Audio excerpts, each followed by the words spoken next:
उदय किसी का भी अचानक नहीं होता।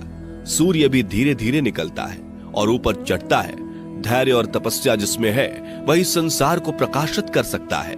हे अर्जुन, स्वर्ग प्राप्त करने और वहां कई वर्षों तक वास करने के पश्चात एक असफल योगी का पुनः एक पवित्र और समृद्ध कुटुंब में जन्म होता है। शब्द उतने ही बाहर निकलने चाहिए जिन्हें वापस भी लेना पड़े तो खुद को तकलीफ ना हो। मन अशांत हो तो उसे नियंत्रित करना कठिन है, लेकिन अभ्यास से इसे वश में किया जा सकता है। अहंकार और संस्कार में फर्क है। अहंकार दूसरों को झुकाकर खुश होता है, संस्कार स्वयं झुककर खुश होता है। सेवा सबकी करो, मगर आशा किसी से मत रखो, क्योंकि सेवा का सही मूल्य ईश्वर ही दे सकते हैं। जब सत्य की असत्य से लड़ाई होगी तो सत्य अकेला खड़ा होगा और असत्य की फौज लंबी होगी, क्योंकि असत्य के पीछे मूर्खों का झुंड भी होगा। अकेले रहना तुम्हें यह भी सिखाता है कि वास्तव में तुम्हारे पास स्वयं के अलावा और कुछ भी नहीं। जब परिवार के सदस्य अप्रिय लगने लगे और पराये अपने लगने लगे तो समझ लीजिए कि विनाश का समय आरंभ हो गया है। क्रोध आने पर चिल्लाने के लिए ताकत नहीं चाहिए, मगर क्रोध आने पर चुप रहने के लिए खूब ताकत चाहिए होती है। जो आपका है वह आपको मिलकर ही रहेगा, फिर चाहे उसे छीनने के लिए पूरी कायनात एक हो जाए। दो प्रकार के व्यक्ति संसार में स्वर्ग से भी ऊपर स्थित होते हैं। एक वो जो शक्तिशाली होकर भी क्षमा कर देते हैं, और दूसरे वो जो दरिद्र होकर भी कुछ दान करते हैं।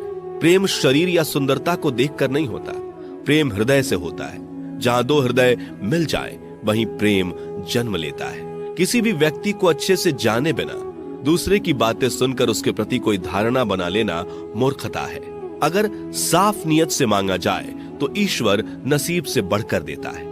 जो हुआ वह अच्छा हुआ, जो हो रहा है वह अच्छा हो रहा है, जो होगा वो भी अच्छा ही होगा। मेरा, तेरा, छोटा, बड़ा, अपना, पराया मन से मिटा दो, फिर सब तुम्हारा है और तुम सबके हो। जब भी विनाश होने का प्रारंभ होता है, शुरुआत वाणी के संयम खोने से होती है। जीवन में सब कुछ खत्म होने जैसा कुछ भी नहीं होता। हमेशा एक नई शुरुआत हमारा इंतजार कर रही होती है। जीवन में यदि खुश रहना है तो अधिक ध्यान उस चीज पर दें जो आपके पास है, उस चीज पर नहीं जो दूसरों के पास है। उस दिन हमारी सारी परेशानियां खत्म हो जाएंगी, जिस दिन हमें यकीन हो जाएगा कि हमारा सारा काम ईश्वर की मर्जी से होता है। विपत्ति में धैर्य, वैभव में दया और संकट में सहनशीलता ही श्रेष्ठ व्यक्तियों का लक्षण है। जो व्यक्ति स्पष्ट और सीधी बात करता है उसकी वाणी कठोर जरूर होती है, लेकिन वह कभी किसी के साथ छल नहीं करता। जो अच्छा लगे उसे ग्रहण करो, जो बुरा लगे उसका त्याग, फिर चाहे वह विचार हो, कर्म हो या मनुष्य।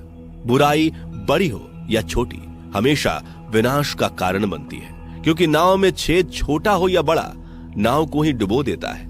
अपने परम भक्तों जो हमेशा मेरा स्मरण या एक चित्त मन से मेरा पूजन करते हैं, मैं व्यक्तिगत रूप से उनके कल्याण का उत्तरदायित्व लेता हूँ। जो दान बिना सत्कार के कुपात्र को दिया जाता है वह तमस दान कहलाता है।